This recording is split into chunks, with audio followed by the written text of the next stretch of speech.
How to become a true Christian. Telugu language part 1. మనిషి తనలోని ఆత్మ భాగాన్ని అర్థం చేసుకోడు. అతను తన భౌతిక భాగంతో ప్రతిదీ అనుబంధిస్తాడు.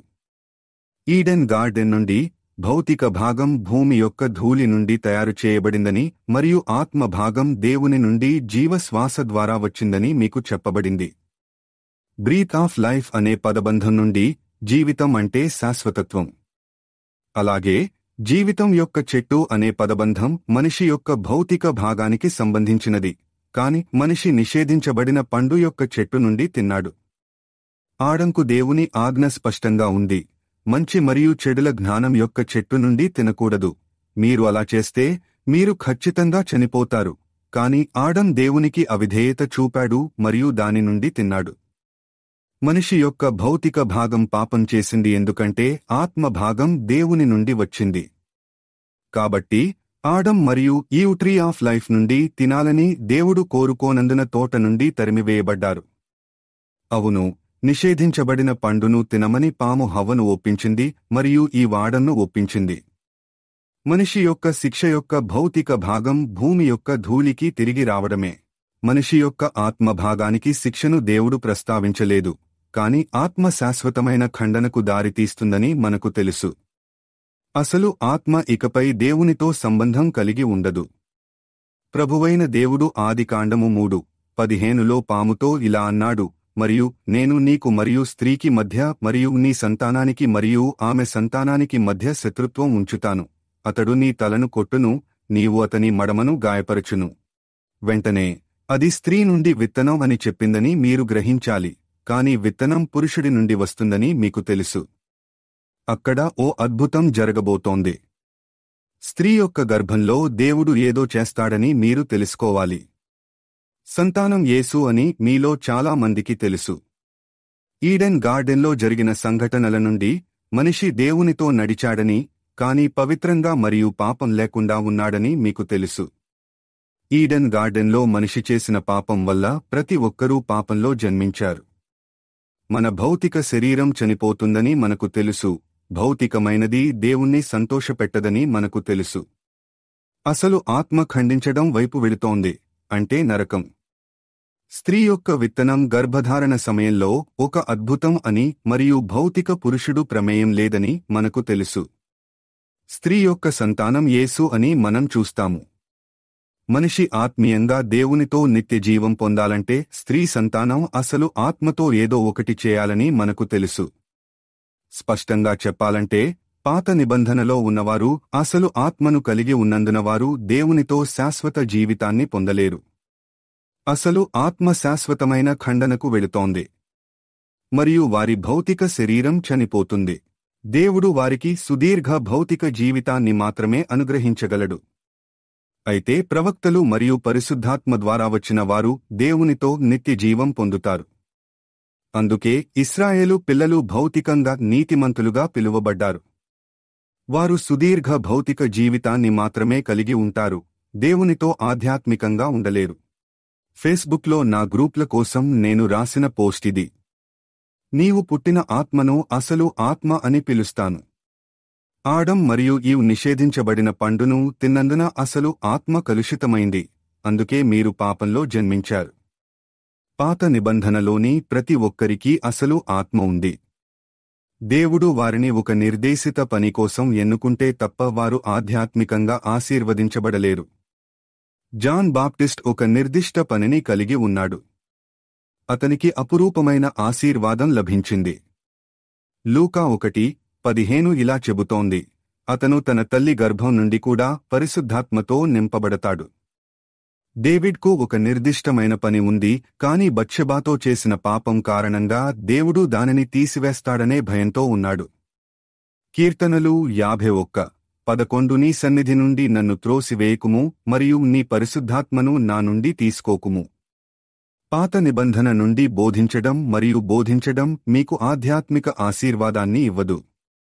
మీరు సత్యాన్ని తెలుసుకోవాలి మరియు క్రొత్త నిబంధనలోని సత్యాన్ని పాటించాలి. జీసస్ మరియు నికోడమస్ మధ్య జరిగిన సంభాషణ అసలు ఆత్మతో కూడిన భౌతిక ధర్మాన్ని నమ్మేవారి గురించి. దేవుని రాజ్యంలో ప్రవేశించడానికి మీరు క్రీస్తు ఆత్మ, దేవుని ఆత్మ మరియు సత్యపు ఆత్మను కలిగి ఉండాలి. దేవుడు ఇశ్రాయేలు పిల్లలను పవిత్ర పరిశుద్ధులుగా మార్చడానికి ప్రయత్నించాడు.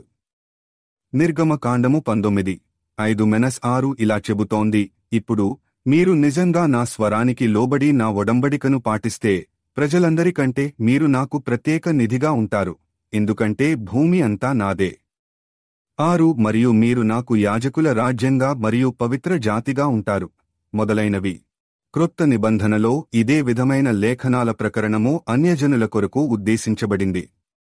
1 పేతురు 2:9-10 చెబుతోంది, అయితే మీరు ఎన్నుకోబడిన తరము, రాజయాజకవర్గం, పరిశుద్ధ దేశం, ఆయన స్వంత ప్రత్యేక ప్రజలు, చీకటిలో నుండి తన అద్భుతమైన వెలుగులోకి మిమ్ములను పిలిచినవాని స్తుతింపులను ప్రకటించడానికి మీరు. 10 వారు ఒకప్పుడు ప్రజలు కాదు కాని ఇప్పుడు దేవుని ప్రజలు, వారు కనికరం పొందలేదు కాని ఇప్పుడు కనికరం పొందారు. పాత నిబంధనలోని యాజకుల రాజ్యం మరియు కొత్త నిబంధనలోని రాజయాజకత్వం ఉపాధ్యాయులు మరియు నాయకులు. వారు పవిత్ర దేశం నుండి వేరు చేయబడ్డారు. స్త్రీ సంతానం యేసు. మాథ్యూ 1:18 చెబుతోంది, ఇప్పుడు యేసుక్రీస్తు జననం క్రింది విధంగా ఉంది. అతని తల్లి మేరీ యోసేపుతో నిశ్చితార్థం చేసుకున్న తరువాత వారు కలిసి రాకముందే ఆమె పరిశుద్ధాత్మ బిడ్డతో కనుగొనబడింది. 1 యోహాను 5:6 చెబుతోంది, ఈయన నీరు మరియు రక్తము ద్వారా వచ్చినవాడు యేసుక్రీస్తు, నీటి ద్వారా మాత్రమే కాకుండా నీరు మరియు రక్తం ద్వారా. మరియు ఆత్మయే సాక్ష్యమిచ్చును, ఎందుకంటే ఆత్మ సత్యము. లూకా 2:52 మరియు యేసు జ్ఞానము మరియు పొట్టితనము మరియు దేవుని మరియు మనుష్యుల దయతో అభివృద్ధి చెందాడు. మత్తయి 3:13-17 యేసు గలిలయ నుండి యోహాను చేత బాప్తిస్మము పొందుటకు యోర్దాను వద్దకు వచ్చెను. 14 మరియు యోహాను, నేను నీచేత బాప్తిస్మము పొందవలెను, మరి నీవు నా యొద్దకు వస్తున్నావా అని ఆయనను నిరోధించుటకు ప్రయత్నించెను. 15 అయితే యేసు అతనికి జవాబిచ్చాడు, ఇప్పుడు అలా ఉండనివ్వండి, ఎందుకంటే మనం అన్ని నీతిని నెరవేర్చడం సరైనది. అప్పుడు అతను అనుమతించాడు. 16 యేసు బాప్తిస్మం తీసుకున్న వెంటనే నీళ్లలో నుండి పైకి వచ్చాడు. మరియు ఇదిగో, అతనికి స్వర్గం తెరవబడింది, మరియు అతను దేవుని ఆత్మ పావురంలా దిగి తన పైకి దిగడం చూశాడు. 17 మరియు అకస్మాత్తుగా స్వర్గం నుండి ఒక స్వరం వినిపించింది, ఈయన నా ప్రియమైన కుమారుడు, ఈయనలో నేను సంతోషిస్తున్నాను. అన్యజనులు అన్ని నీతిని నెరవేర్చవలసిన అవసరం లేదు. మనము క్రొత్త నిబంధన కాలం క్రింద ఉన్నాము. క్రైస్తవులుగా లేదా సాధువుగా మారడానికి మనకు భౌతిక నీటి బాప్టిజం అవసరం లేదు. మాథ్యూ బుక్ ఆఫ్ గాడ్ అనే పదబంధాన్ని ఉపయోగించారు మరియు ఇతర సువార్త పుస్తకాలు హోలీ స్పిరిట్ లేదా స్పిరిట్ని ఉపయోగించాయి. యేసుకు క్రీస్తు ఆత్మ అవసరం లేదు, ఎందుకంటే అతను క్రీస్తు మరియు అతను సత్యం కాబట్టి అతనికి సత్యం యొక్క ఆత్మ అవసరం లేదు. మార్కు 1:10 ఇలా చెబుతోంది, ఆకాశాలు విడిపోవడాన్ని మరియు ఆత్మ పావురంలా తన పైకి దిగడం అతను చూశాడు. లూకా 3:22 మరియు పరిశుద్ధాత్మ పావురంలా శరీర రూపంలో దిగివచ్చింది. యోహాను 1:32 ఆత్మ పావురమువలే పరలోకము నుండి దిగిపోవుట చూచితిని. లూకా 3:23 ఇప్పుడు యేసు దాదాపు 30 సంవత్సరాల వయస్సులో తన పరిచర్యను ప్రారంభించాడు. అతను అనుమానించినట్లుగా హేలీ కుమారుడైన యోసేపు కుమారుడు. మార్కు 1:14 యోహాను చెరసాలలో వేయబడిన తరువాత యేసు గలిలయకు వచ్చి దేవుని రాజ్య సువార్తను ప్రకటించాడు. లూకా 4:43 కాని ఆయన వారితో ఇలా అన్నాడు, నేను దేవుని రాజ్యాన్ని ఇతర పట్టణాలకు కూడా ప్రకటించాలి, ఎందుకంటే నేను దీనికోసం పంపబడ్డాను. యోహాను 3:3 యేసు అతనికి జవాబిచ్చాడు, నిశ్చయంగా నేను మీతో చెప్తున్నాను, ఒకడు మళ్లీ జన్మించకపోతే అతను దేవుని రాజ్యాన్ని చూడలేడు.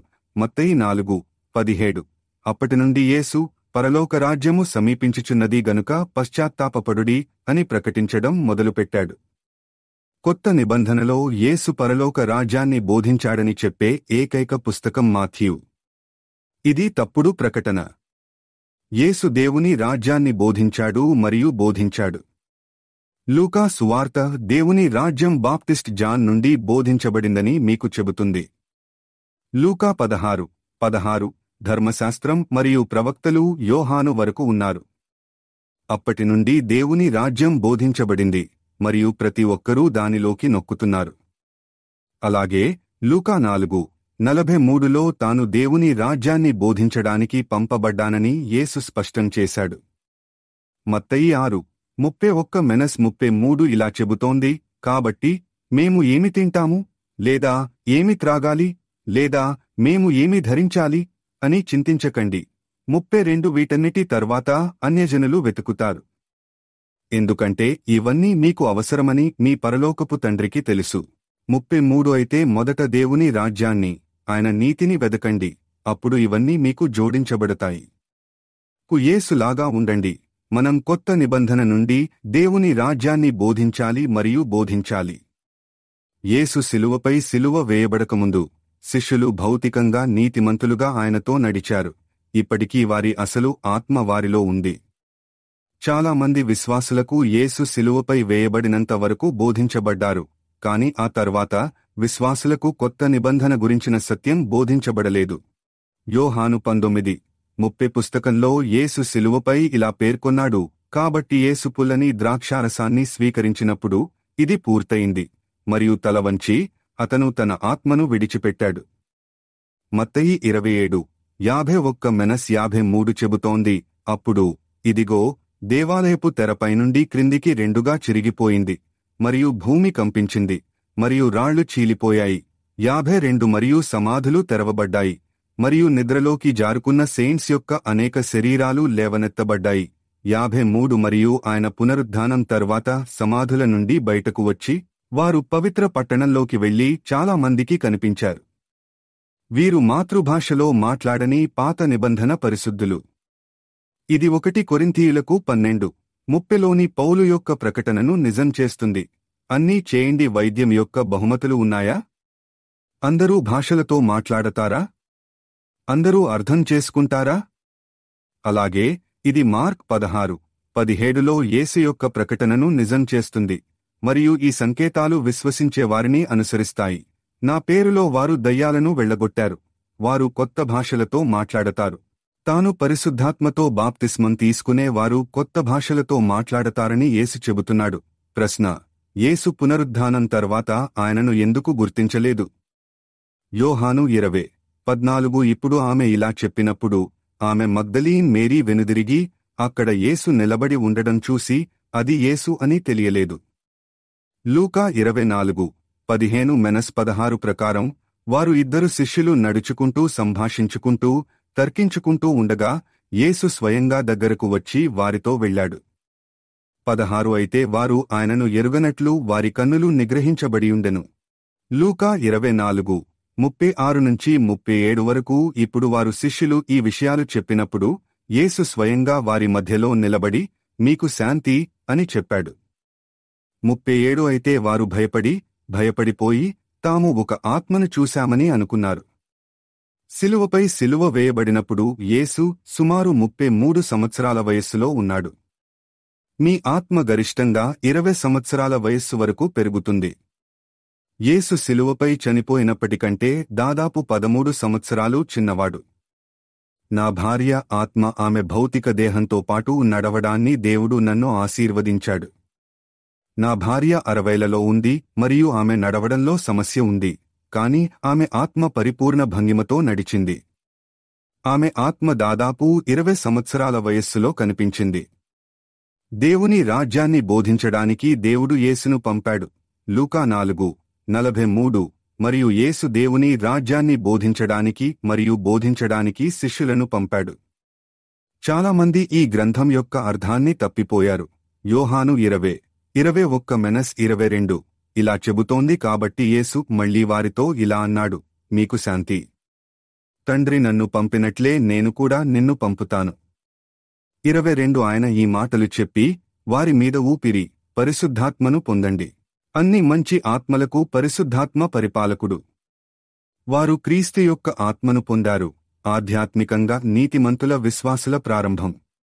ప్రభువైన దేవుడు జీవశ్వాసను, అసలు ఆత్మను మరియు యేసు తన ఆత్మను, క్రీస్తు యొక్క ఆత్మను శిష్యులపై పీల్చాడని మీరు అర్థం చేసుకోవాలి. యేసు శిష్యులపై ఊపిరి పీల్చినప్పుడు 2 విషయాలు దగ్గరగా జరిగాయి. క్రీస్తు ఆత్మ వారి రక్షకునిగా ప్రవేశించింది మరియు వారి అసలు ఆత్మలు జీవజలమైన క్రీస్తు ఆత్మతో కొత్తగా సృష్టించబడిన ఆత్మలుగా మారాయి. వారు యేసు నామములో బాప్తిస్మము పొంది నూతన సృష్టిగా మారారు. అవును, కొత్తగా సృష్టించబడిన మీ ఆత్మకు జీవజలంతో బాప్తిస్మం తీసుకోవడానికి దేవుడు ఒక మార్గాన్ని అందించాడు. 2 కొరింథీయులు 5:16 కాబట్టి ఇప్పటి నుండి మేము ఎవరినీ శరీరానుసారంగా పరిగణించము. మనము క్రీస్తును శరీరానుసారముగా ఎరిగినప్పటికినీ ఇప్పుడు ఆయనను ఆ విధముగా ఎరిగియుండలేదు.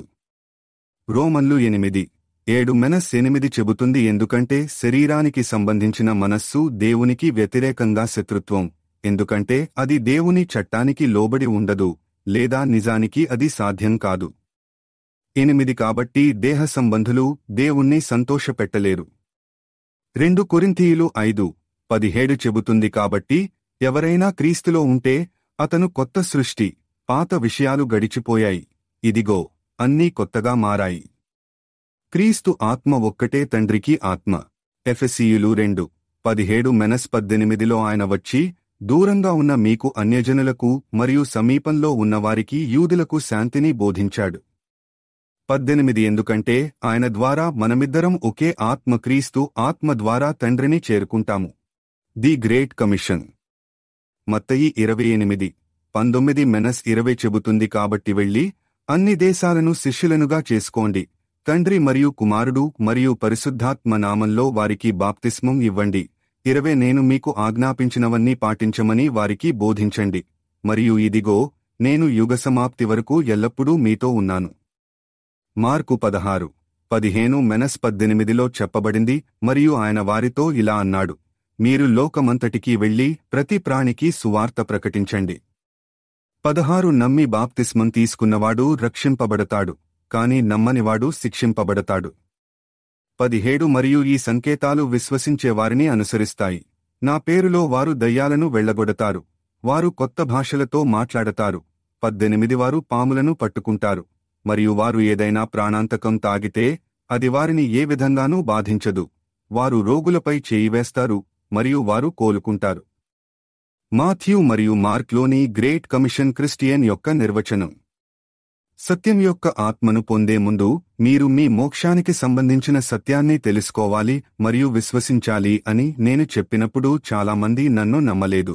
ఎఫెసీయులకు 1:13 మీరు కూడా ఆయన యందు విశ్వాసముంచారు, మీరు సత్యవాక్యమును మీ రక్షణ సువార్తను విన్న తరువాత అతనిలో మీరు నమ్మి వాగ్దాన పరిశుద్ధాత్మతో ముద్రించబడ్డారు.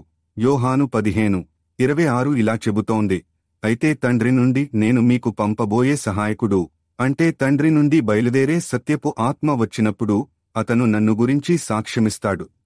యోహాను 16:13 అయితే ఆయన సత్యస్వరూపి అయిన ఆత్మ వచ్చినప్పుడు ఆయన మిమ్మును సర్వసత్యములోనికి నడిపించును, ఎందుకంటే అతను తన స్వంత అధికారంతో మాట్లాడడు, కాని అతను ఏది విన్నాడో అది మాట్లాడతాడు, మరియు అతను రాబోయే విషయాలు మీకు చెప్తాడు. అపొస్తలుల కార్యములు 1:4 మరియు వారితో సమావేశమై యెరూషలేము నుండి బయలుదేరవద్దని ఆయన వారికి ఆజ్ఞాపించాడు, కాని తండ్రి యొక్క వాగ్దానము కొరకు వేచి ఉండమని మీరు నా నుండి విన్నారు. లూకా 24:46-49 వరకు. అప్పుడు ఆయన వారితో ఇలా అన్నాడు, ఈ విధంగా వ్రాయబడింది, మరియు క్రీస్తు బాధపడటం మరియు 3వ రోజు మృతులలో నుండి లేవడం అవసరం. 47 మరియు పశ్చాత్తాపం మరియు పాప విముక్తి బోధించబడాలి. జెరూసలేం నుండి ప్రారంభించి అన్ని దేశాలకు ఆయన పేరు మీద. 48 మరియు మీరు వీటికి సాక్షులు. 49 ఇదిగో నేను నా తండ్రి వాగ్దానాన్ని మీపైకి పంపుతున్నాను, అయితే మీరు పైనుండి శక్తి పొందే వరకు యెరూషలేము పట్టణంలో ఉండండి. అపొస్తలుల కార్యములు 2:1-4లో పెంతెకొస్తు దినము పూర్తిగా వచ్చినప్పుడు వారందరూ ఒకే చోట ఉన్నారు. 2 మరియు అకస్మాత్తుగా బలమైన గాలి వీచినట్లు ఆకాశం నుండి ఒక శబ్దం వచ్చింది, మరియు అది వారు కూర్చున్న ఇల్లు మొత్తం నిండిపోయింది. 3 అప్పుడు వారికి అగ్నివలే విభజించబడిన నాలుకలు కనిపించాయి, వాటిలో ఒక్కొక్క దానిపై ఒకటి కూర్చుండెను. 4 మరియు వారందరూ పరిశుద్ధాత్మతో నిండిపోయి ఆత్మ వారికి చెప్పినట్లు ఇతర భాషలతో మాట్లాడటం మొదలుపెట్టారు. మనిషిలోని తొలి ఆత్మ దేవుని లేదా యేసు శ్వాసతో వస్తుందని చాలామందికి తెలియదు. ఆదికాండము 2:7 మరియు దేవుడైన యెహోవా భూమిలోని ధూళితో మనిషిని ఏర్పరచి అతని నాసికా రంధ్రాలలో జీవశ్వాసను ఊదాడు. మరియు మనిషి జీవుడిగా మారాడు. యోహాను 20:22 ఇలా చెప్పినప్పుడు ఆయన వారిపై ఊపిరి, క్రీస్తు యొక్క ఆత్మ అయిన పరిశుద్ధాత్మను పొందండి. అపోస్తలుల కార్యములు 2:2 చెబుతుంది, మరియు అకస్మాత్తుగా ఆకాశం నుండి బలమైన గాలి వీచినట్లు ఒక శబ్దం వచ్చింది, మరియు అది వారు కూర్చున్న ఇంటిని నింపింది. యేసు స్వర్గం నుండి వారిపై ఊపిరి పీల్చుకున్నాడు. విశ్వాసులు ఇతర భాషలతో మాట్లాడటం వలన వారు పరిశుద్ధాత్మను పొందినప్పుడు మీరు చూడగలరు మరియు వినగలరు. పైకి క్రిందికి దూకి చుట్టూ పరిగెత్తే వారి గురించి నాకు చాలా స్పష్టంగా చెప్పనివ్వండి. అది శారీరక భావోద్వేగాలు, ఆత్మ కాదు. అపోస్తలుల కార్యములు 2:33 కాబట్టి దేవుని కుడి పార్శ్వమునకు హెచ్చింపబడి తండ్రి నుండి పరిశుద్ధాత్మ వాగ్దానమును పొంది మీరు ఇప్పుడు చూస్తున్న మరియు వింటున్న దానిని ఆయన కుమ్మరించెను. లూకా 11:13 చెబుతుంది, కాబట్టి చెడ్డవారైన మీకు మీ పిల్లలకు మంచి బహుమతులు ఎలా ఇవ్వాలో తెలిస్తే మీ పరలోకపు తండ్రి తనను అడిగేవారికి ఎంత ఎక్కువగా పరిశుద్ధాత్మను ఇస్తాడు. పరిశుద్ధాత్మ అన్యజనుల మీద పడతాడు. అపోస్తలుల కార్యములు 10:43-46లో ప్రవక్తలందరూ ఆయనకు సాక్ష్యమిస్తారు. ఆయన పేరు ద్వారా ఆయనను విశ్వసించే ప్రతి ఒక్కరూ పాప విముక్తి పొందుతారని చెప్పారు. 44 పేతురు ఇంకా ఈ మాటలు మాట్లాడుతుండగా ఆ వాక్యం విన్నవాళ్లందరి మీద పవిత్రాత్మ దిగింది. 45 పరిశుద్ధాత్మ వరము అన్యజనుల మీద కూడా కుమ్మరించబడినందున పేతురుతో పాటు వచ్చిన సున్నతి పొందినవారు ఆశ్చర్యపడిరి. 46 ఎందుకంటే వారు భాషలతో మాట్లాడడం మరియు దేవుణ్ణి మహిమపరచడం వారు విన్నారు. ఈ క్రింది గ్రంథం చాలా మంది అన్యజనులను గందరగోళానికి గురిచేస్తుంది.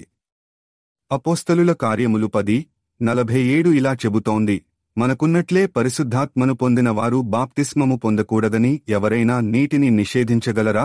కొర్నేలియస్ ఇంటివారు పరిశుద్ధాత్మను పొందారు, కాని పీటర్ వారికి యూదుల వలె బాప్తిస్మం ఇవ్వాలనుకుంటున్నాడు. నీటి బాప్తిజం అన్యుల కోసం కాదని దేవుడు స్పష్టంగా చెప్పాడు, ఎందుకంటే వారు ఇప్పటికే పరిశుద్ధాత్మను పొందారు. అన్యజనులకు బోధకుడైన పౌలు 1 కొరింథీయులకు 1:17లో ఇలా పేర్కొన్నాడు, క్రీస్తు నన్ను బాప్తిస్మమివ్వడానికి పంపలేదు, కాని క్రీస్తు యొక్క శిలువ ప్రభావం లేకుండా ఉండకూడదని మాటల జ్ఞానంతో కాదు, సువార్త ప్రకటించడానికి పంపాడు. అపోస్తలుల కార్యములు 11వ అధ్యాయంలో శిష్యులకు ముఖ్యమైనది ఏదో జరిగింది. చట్టాలు 11:25-26 ప్రకారం బర్నబాస్ సౌలును వెతకడానికి తార్సస్కు బయలుదేరాడు. 26 అతడు అతనిని కనుగొని అంతియోకయకు తీసుకునివచ్చెను. కాబట్టి 1 సంవత్సరం మొత్తం వారు చర్చితో సమావేశమయ్యారు మరియు చాలా మందికి బోధించారు. మరియు శిష్యులు మొదట ఆంటియోచ్లో క్రైస్తవులు అని పిలువబడ్డారు. శిష్యులను క్రైస్తవులు అంటారు. దేవుడు వారిని విశ్వాసుల నుండి వేరుగా ఉంచుతాడు, కాని నేడు విశ్వాసులు తాము క్రైస్తవులని భావిస్తారు. శిష్యుల ఆధ్యాత్మిక లక్షణాలు వారు విశ్వాసులకు భిన్నంగా ఉన్నారని మీకు తెలియజేస్తుంది. ఆధ్యాత్మిక లక్షణాలు: శిష్యులు విశ్వాసులుగా దేవుని రాజ్యం గురించిన సత్యాన్ని పొందారు. శిష్యులు యోహాను 20:22లో ఆత్మీయ రక్షణ, క్రీస్తు ఆత్మ పొందారు. వారి ఆత్మలు ఉన్నాయి. క్రీస్తు ఆత్మను స్వీకరించిన తర్వాత జీవజలంతో బాప్తిస్మం తీసుకున్నాడు. వారు దేవుని వాక్యంలోని సత్యాన్ని పాటించారు. శిష్యులు పవిత్ర ఆత్మతో బాప్తిజం పొందారు. చట్టాలు 2:2-4 వారు ఇప్పుడు దేవుని ఆత్మను మరియు సత్యపు ఆత్మను పొందారు. దేవుని ఆత్మను స్వీకరించేటప్పుడు వారు మాతృభాషలో మాట్లాడారు, ఎందుకంటే మీరు ఒకటి లేకుండా మరొకటి ఉండలేరు. జాన్ 4:23లో చెప్పబడినట్లుగా వారు నిజమైన ఆరాధకులుగా మారారు. అయితే నిజమైన ఆరాధకులు తండ్రిని ఆత్మతోనూ సత్యంతోనూ ఆరాధించే గంట వస్తోంది, ఇప్పుడు వస్తోంది, ఎందుకంటే తండ్రి తనను ఆరాధించడానికి అలాంటి వారిని కోరుతున్నాడు. శిష్యులు ఇతరులకు సత్యాన్ని బోధించారు మరియు అపోస్తలుల కార్యములు 11:26లో క్రైస్తవులుగా పిలువబడ్డారు. శిష్యులు ఇతరులకు సత్యాన్ని బోధించారు. ఇది ఎఫెసీయులు 1:13 లేఖనంతో సమానంగా ఉంటుంది. ఎఫెసీయులకు 1:13 మీరు కూడా ఆయనయందు విశ్వాసముంచారు, మీరు సత్యవాక్యమును, మీ రక్షణ సువార్తను విన్న తరువాత అతనిలో మీరు నమ్మి వాగ్దాన పరిశుద్ధాత్మతో ముద్రించబడ్డారు, యేసు శిష్యులకు సత్యవాక్యాన్ని బోధించాడు, మరియు వారు పరిశుద్ధాత్మతో బాప్తిస్మం తీసుకున్న తర్వాత మరియు మాతృభాషలో మాట్లాడిన తర్వాత వారు ఇతరులకు సత్యవాక్యాన్ని బోధించారు. భౌతికంగా నీతిమంతులైన విశ్వాసులు, నిజమైన క్రైస్తవులు మరియు సెయింట్స్ అందరినీ చంపే వరకు చక్రం కొనసాగింది. అప్పటి నుండి సత్యం యొక్క ఆత్మను పొందేందుకు ఎవరూ సత్యాన్ని బోధించలేరు. అది నేటి సమస్య. విశ్వాసులకు నిజం తెలియదు. అవును, కొందరు పరిశుద్ధాత్మతో బాప్తిస్మము పొందారు, అయితే సత్యవాక్యము అందుకోనందున వారిలో సత్యస్వరూపియైన ఆత్మ ప్రత్యక్షపరచబడలేదు.